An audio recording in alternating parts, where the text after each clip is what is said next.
بسم اللہ الرحمن الرحیم۔ محترم سامعین، آپ نے حاتم طائی کا نام تو ضرور سنا ہوگا اور ان کی سخاوت کے قصے بھی بے شمار سنے ہوں گے۔ آج آپ کی خدمت میں حاتم طائی کی سخاوت کا ایک مشہور قصہ آپ کی خدمت میں رکھتے ہیں۔ حاتم طائی کی زوجہ نے اس کی سخاوت کا ایک واقعہ بیان کرتے ہوئے بتایا کہ ایک مرتبہ قحط ساری نے پورے ملک کو اپنی لپیٹ میں لے لیا۔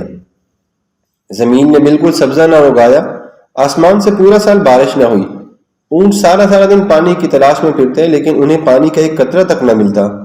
ہر جاندار بھوک و پیاس سے بےتاب تھا۔ ایک رات سردی نے اپنا پورا زور دکھایا اور ہمارے گھر میں کھانے کے لیے بھی ایک لقمہ نہ تھا۔ ہمارے بچے عبداللہ، عدی اور ایک بیٹی صفانہ بھوک سے بلبلا رہے تھے۔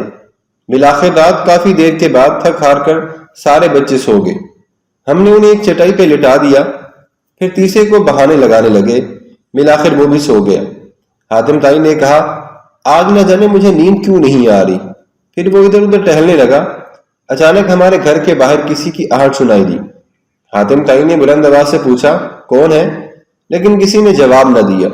میں باہر گئی اور حالات کا جائزہ لے کر واپس آئی اور حاتم طائی کو بتایا، آپ کی فلاں پڑوسن ہے۔ اس کڑے وقت میں آپ کے علاوہ کوئی اسے اور نظر نہ آیا کہ جس کے پاس جا کر وہ پناہ لیتی۔ اپنے بھوکے بچوں کو وہ آپ کے پاس لائی ہے۔ وہ بھوک سے اس طرح بلبلا رہی ہیں جیسے کسی جانور کے بچے چیختے ہیں۔ یہ سن کر حاتم طائی نے کہا، اسے جلدی سے میرے پاس لے آؤ۔ میں نے کہا، ہمارے اپنے بچے بھوک سے مرے جا رہے ہیں، انہیں دینے کے لیے ہمارے پاس کچھ نہیں ہے، تو پھر بیچاری پڑوسن اور اس کے بچوں کی ہم کیا مدد کریں گے؟ انہیں کیا کھانا کھلائیں گے؟ حاتم طائی نے کہا، خاموش رہو، اللہ تبارک و تعالیٰ ضرور تمہارا اور ان سب کا پیٹ بھرے گا۔ جلدی سے اس کو اندر بلا لو۔ میں نے اسے اندر بلا لیا۔ اس غریب نے 2 بچے اپنی گود میں اٹھائے ہوئے تھے اور 4 بچے اس سے لپٹے اس کے پیچھے آ رہے تھے۔ حاتم طائی نے انہیں کمرے میں بٹھایا اور ایک عمدہ جانور ذبح کر کے آگ جلائی۔ جب شعلے بلند ہونے لگے تو چھری لے کر اس کی کھال اتاری، پھر اس عورت کی طرف چھری بڑھاتے ہوئے کہا، کھاؤ اور اپنے بچوں کو بھی کھلاؤ۔ پھر مجھ سے کہا، تم بھی کھاؤ اور اپنے بچوں کو بھی جگا دو تاکہ وہ بھی اپنی بھوک مٹا سکیں۔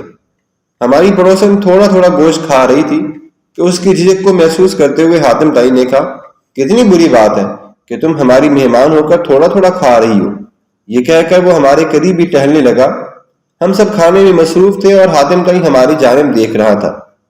ہم سب نے خوب پیٹ بھر کر کھانا کھایا، لیکن بخدا حاتم طائی نے ایک بوٹی بھی یا ایک لقمہ بھی نہ کھایا، حالانکہ وہ ہم سب سے زیادہ بھوکا تھا۔ صبح زمین پر ہڈیوں اور کھروں کے سوا کچھ بھی باقی نہیں بچا تھا۔